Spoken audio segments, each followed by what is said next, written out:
Então tá, pessoal. Aqui então vamos fazer hoje a aula 10, né? Descrição comportamental e descrição estrutural, né? Então, para aqueles que querem assistir a Semana da Engenharia, eu vou fazer esse vídeo aqui com áudio para vocês poderem assistir em casa, né? Para não perder essa matéria, aqueles que quiserem participar da Semana da Engenharia. Então, a aula de hoje é descrição comportamental versus estruturada, né?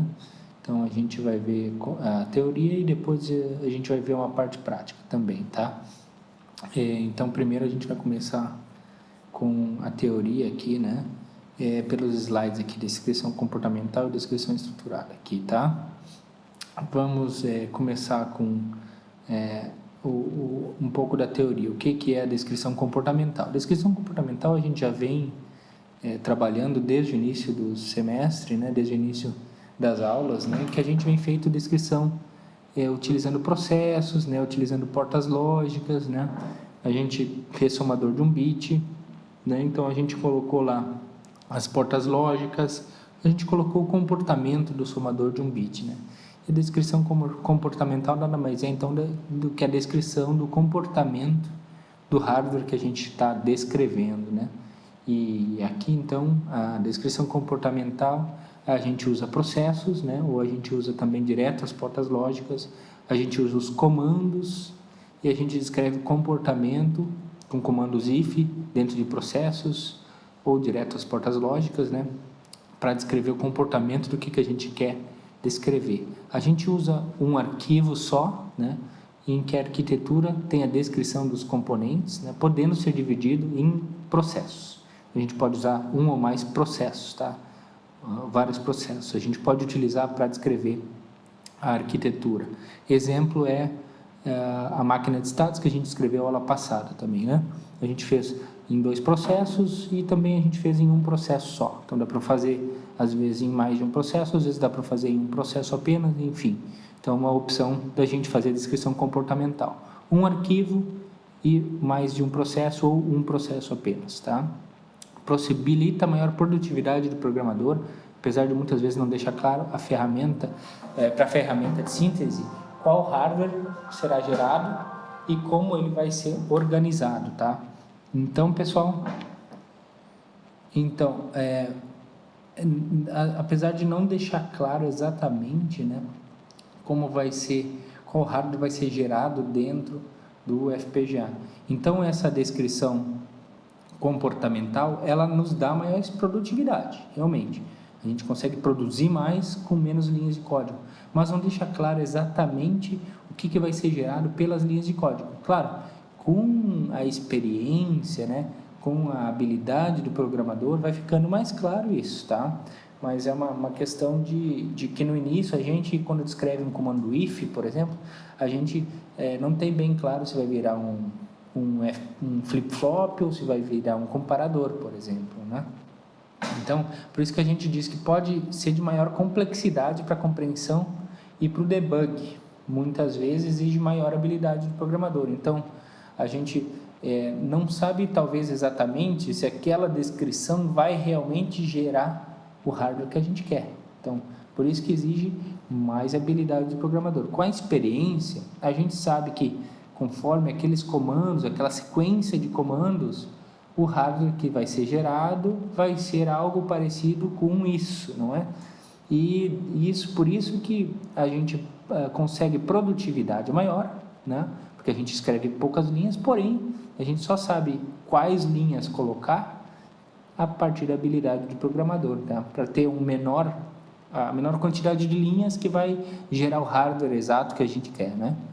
Então, por isso que essas duas frases são complementares. Aí possibilita maior produtividade, porém exige maior habilidade do programador, tá, pessoal? Isso é a descrição comportamental, né? Isso é o que a gente já vem fazendo, né, nas aulas. E hoje a gente vai ver, então, o que é a descrição estrutural, tá? É um outro estilo de fazer hardware, de descrever hardware VHDL. Então, a descrição estrutural, ela, diferentemente da descrição comportamental, ela é composta por mais de um arquivo, tá? Então, a gente tem mais de um arquivo a gente precisa de mais de um arquivo. Esses arquivos, eles podem ter sido descritos já em outro momento, a partir de uma descrição também estrutural, ou pode ter sido uma descrição comportamental, ou pode ter sido uma descrição que usou ambos, comportamental e estrutural, tá? Então, a gente vai ver um exemplo, né, que a gente vai fazer um arquivo com descrição comportamental e depois vai juntar esses arquivos comportamental para fazer descrição estrutural. Então, mais de um arquivo, de novo, né, para enfatizar aqui, e esses arquivos podem ter sido descrição estrutural, pode ter sido feito descrição comportamental ou pode ser escrito com ambos os estilos de descrição, tá? Então, aqui a gente tem, a gente vai fazer uma descrição estrutural do MUX 4:1, né? E a gente vai partir de MUX 2:1, né? De mais de um arquivo, MUX 2:1, que a gente vai usar a descrição comportamental do MUX 2:1 para fazer a descrição estrutural do MUX 4:1. E cada módulo ou instância é interligado através dos comandos portmap com os demais módulos do código. Então, a gente vai juntar mais de um arquivo usando o comando portmap, mapeando as portas desse módulo. A gente vai mapear usando o comando portmap. Então, toda vez que a gente tem o comando portmap, a gente tem uma descrição estrutural. E sempre vai ter um arquivo que a gente chama de topo, tá, pessoal? Que é o arquivo principal do projeto. Então, esse arquivo topo, ele apresenta a visão do todo, a visão geral do projeto, né? A visão geral do hardware que a gente está descrevendo. Então, toda a descrição estrutural vai ter um arquivo chamado de topo, né? Então, a gente vai fazer, no exemplo do MUX 4:1, a gente vai ter o arquivo MUX 4:1 topo também, tá? Pode demandar mais tempo para ser descrito, levar a criação de mais arquivos, porém facilita a compreensão do hardware que está sendo criado, né? Então, porque direciona a ferramenta de síntese para que ela crie a estrutura de hardware desejada, tá? Então, essa descrição estrutural, ela pode demandar mais tempo, então, porque a gente faz mais de um arquivo, né? Demora mais para fazer o código, porém, né, direciona já a ferramenta de síntese para aquela estrutura de blocos. Então, a gente começa a ter uma ideia melhor de qual hardware a gente vai ter lá no final, na hora que a gente for gravar para o FPGA, na hora que a gente for fazer a síntese, a gente, utilizando a descrição estrutural, a gente costuma dizer que a gente se aproxima mais do hardware sintetizado, porque a gente passa a estrutura em blocos que a gente está criando com a descrição estrutural, tá? Então, por esse sentido, pode demorar mais tempo para fazer, porque a gente faz vários arquivos. Por outro lado, a gente tem um pouco mais da noção do hardware que vai ser criado no final, tá? Então, por isso, a gente conclui que permite uma visão mais sistêmica e modular do projeto e permite o reuso de módulos e a criação de bibliotecas de componentes. Então, uma visão mais sistêmica e modular, o que quer dizer isso? A gente pode enxergar o todo e dividir em módulos, né? Em blocos. Então, a gente consegue pegar o problema, dividir em módulos, né? E passar cada módulo para uma pessoa, né? Para um grupo de pessoas do projeto, por exemplo, tá? Então, por isso que a gente diz que permite uma visão sistêmica e modular do projeto, né? E também o interessante é que a gente pode, esses módulos, né, a gente está fazendo para um projeto, né, e no futuro a gente pode reusar eles, a gente pode usar eles em outro projeto, né, e criar bibliotecas, né, de componentes que a gente pode reusar em outros projetos. Então, é muito útil para quando a gente for fazer uma nova versão de um produto, de um hardware que a gente está descrevendo, a gente utilizar a descrição estrutural, porque daí a gente pode reusar os módulos que a gente já fez no projeto anterior. Então, a gente não parte do zero. Então, é muito comum as empresas fazerem isso e usar esse estilo de descrição estrutural para isso, tá? Então, essas são as características da descrição estrutural e lembrando que a gente nunca faz só um arquivo só estrutural, a gente sempre vai ter descrição comportamental junto. Essas dois estilos são complementares, pessoal, tá? Nunca andam sozinhos, são complementares, um complementa o outro, né? A gente vai ter os dois juntos e um exemplo a gente vai ver agora, logo a seguir, né? A gente vai ver um exemplo em que a gente vai ter um arquivo comportamental e a gente vai juntar esse arquivo comportamental, várias cópias desse arquivo comportamental no arquivo estrutural. Aqui, por exemplo, a gente tem um multiplexador 4:1, tá? Um exemplo descrito da forma comportamental com o comando case when, aqui que a gente viu na aula passada, né? Então, a gente tem aqui a estrutura do comportamento em que o MUX 4:1 tem as entradas A, B, C e D, vetor de 8 bits, e a entrada cell de 2 bits, vetor de 2 bits, e a saída O, vetor de 8 bits, também igual às entradas. A gente descreve aqui a arquitetura, né, usando o comando case cell, when 00, o recebe o A, when 01, o recebe o B, when 10, o recebe o C, when 11, o recebe o D, when others, o recebe 0. Né? Então, aqui a gente tem o MUX 4:1 descrito, comando case when, conforme a gente já viu na aula passada, né? Então, aqui uma descrição comportamental, né? Então, a gente vai aprender a descrever esse MUX 4:1 agora a partir de MUX 2:1.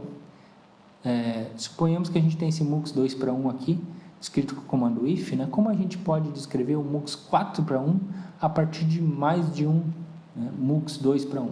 Então, vamos ver aqui uma forma, né, que a gente pode fazer MUX 4:1 a partir de vários MUX 2:1, tá?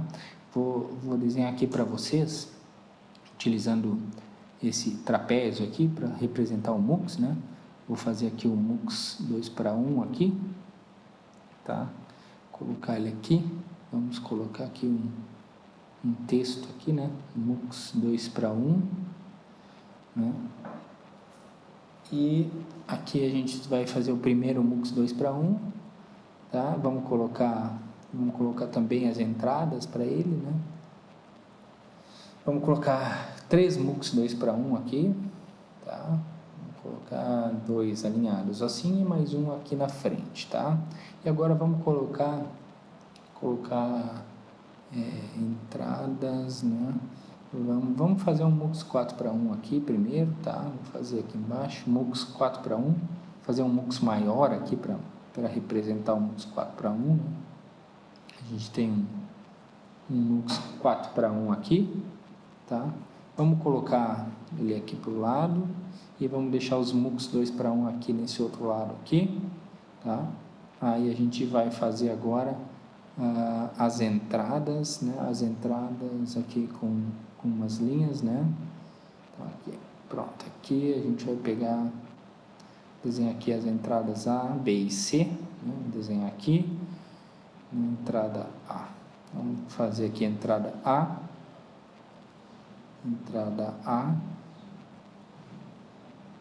certo, entrada B aqui embaixo,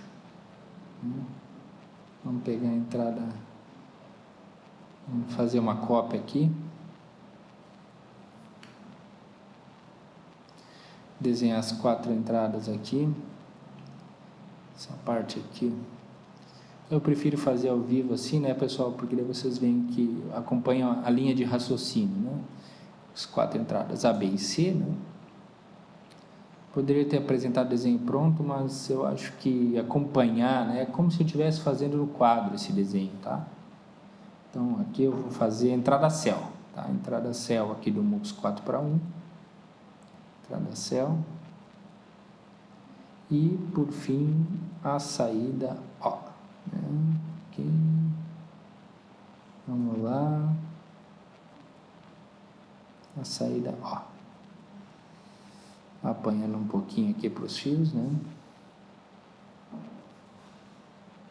Isso aí. Vamos lá, fazer aqui a saída O. Aqui. Saída O.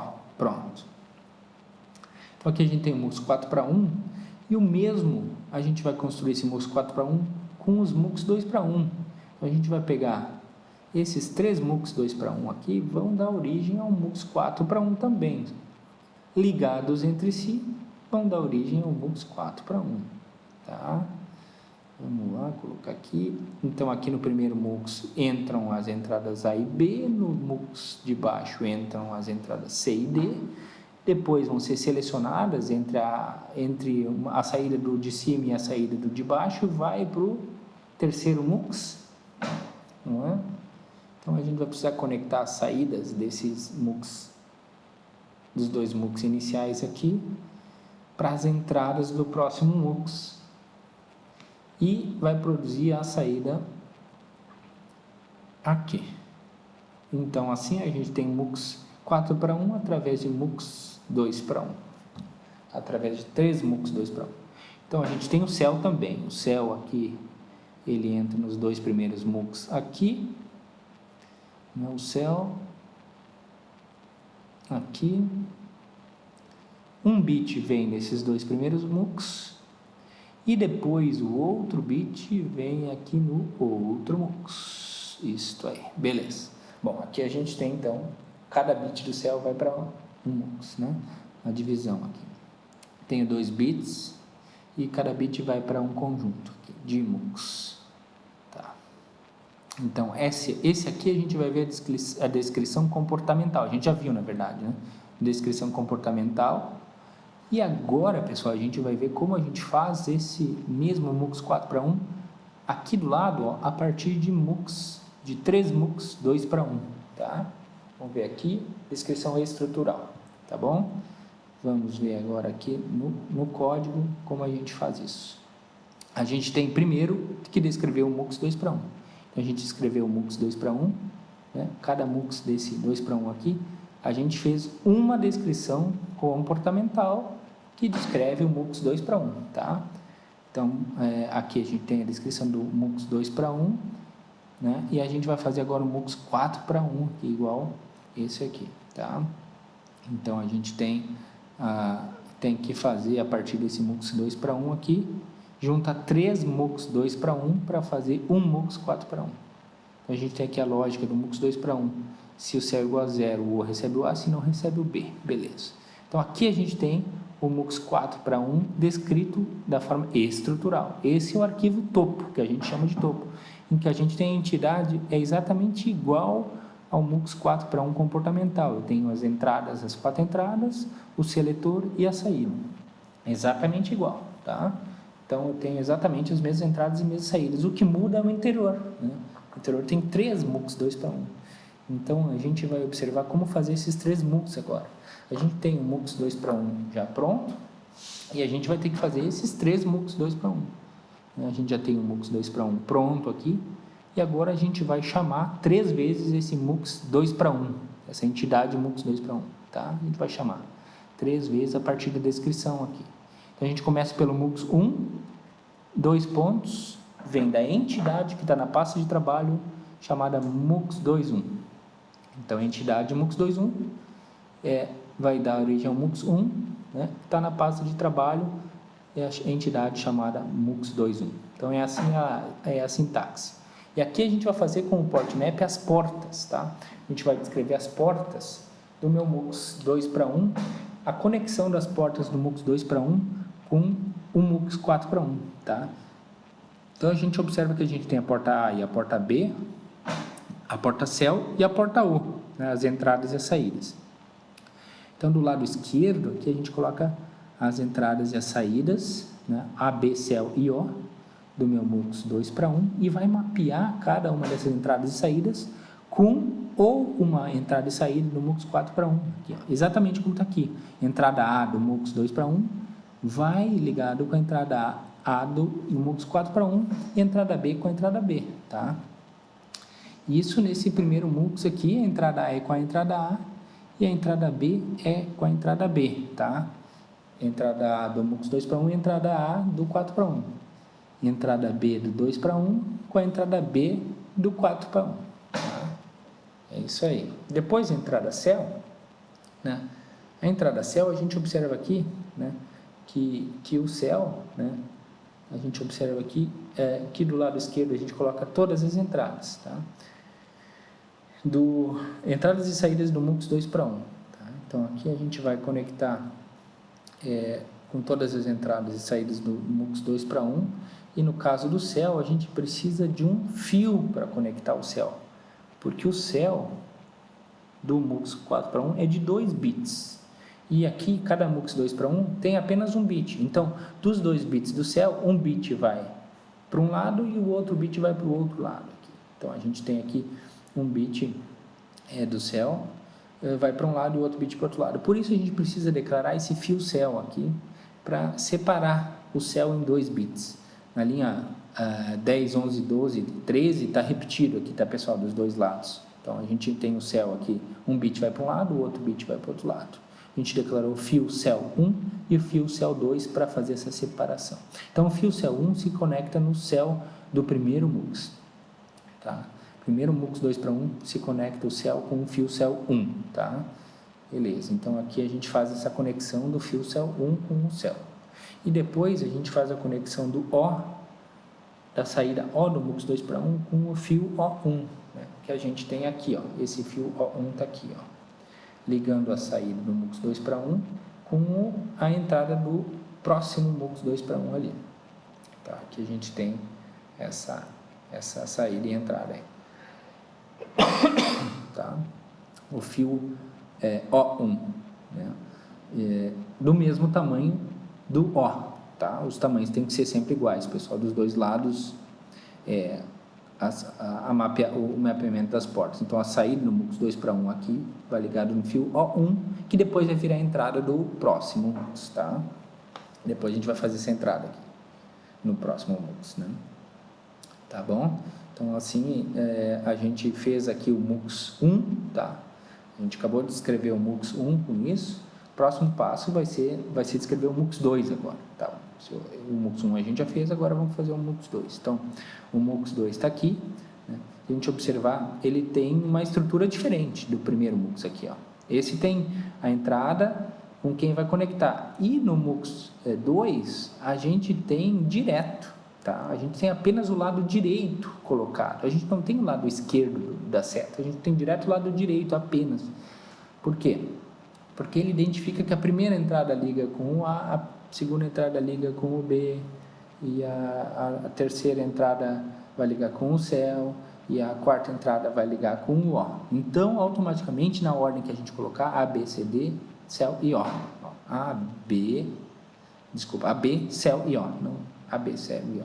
Então, a ordem que a gente colocar vai ligar no A, no B, no céu e no O, do MUX 2 para 1. Tá? Então, é duas formas diferentes de fazer, tá, pessoal? A gente pode adotar tanto essa quanto essa, tá? Então, aqui a gente tem uma outra forma que economiza linha, né? Então, a gente pode escolher uma das duas sempre, tá? Então, a ordem a primeira entrada liga no C, a segunda no D, a terceira no fio C1 e a saída no fio O2, tá? A gente fazendo, então, o MUX 2 aqui, a gente olha aqui que a entrada, né?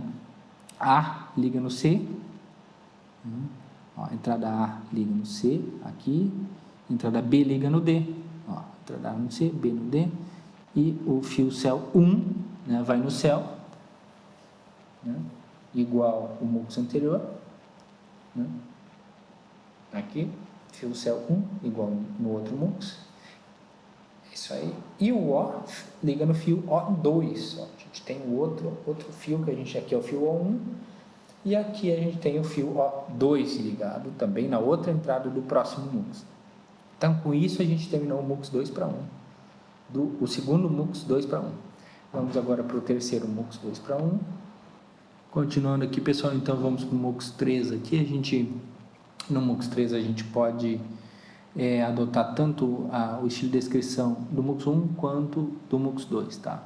Eu prefiro adotar do MUX 1, tá? Então, vamos repetir essa estrutura que a gente coloca todas as portas do MUX 2 para 1 aqui e para qual porta o sinal, o fio, né, que a gente vai mapear, tá? Então, o MUX 3, né, a gente olha aqui o MUX 3, ele vem, né, as entradas A e B dele aqui, vem dos MUX anteriores. Então, vem do fio O1 e do fio O2, aqui, entrada A e B, respectivamente, né?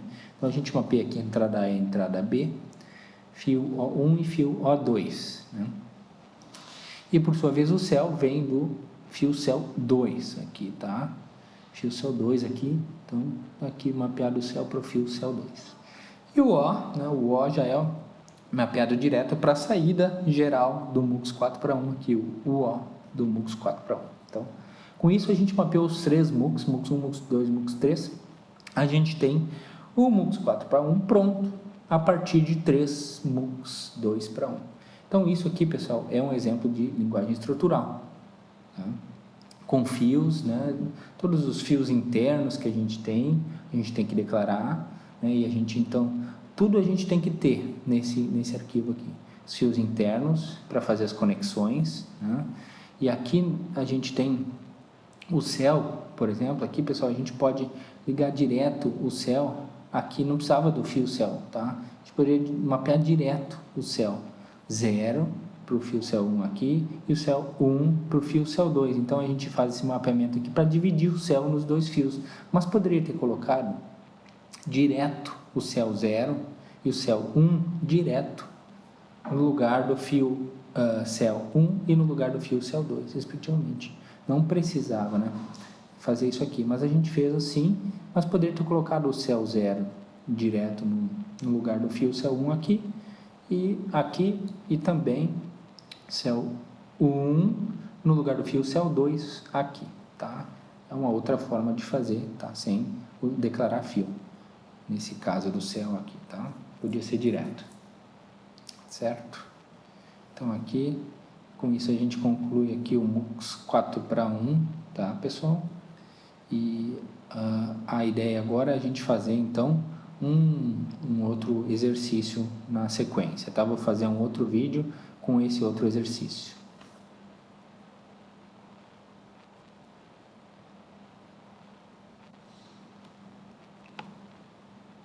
A gente vai fazer, então, uma outra descrição aqui de um outro exemplo mais complexo. O MUX 4:1 não é um exemplo muito complexo, tá, pessoal? É apenas um exemplo de como a gente como a gente faz a descrição estrutural. Não se utiliza descrição estrutural para um caso como esse. A gente faria direto o MUX 4:1 com a descrição comportamental que a gente tem aqui. Então, o MUX 4:1 não é um bom exemplo, não é um exemplo útil de fazer com a descrição estrutural.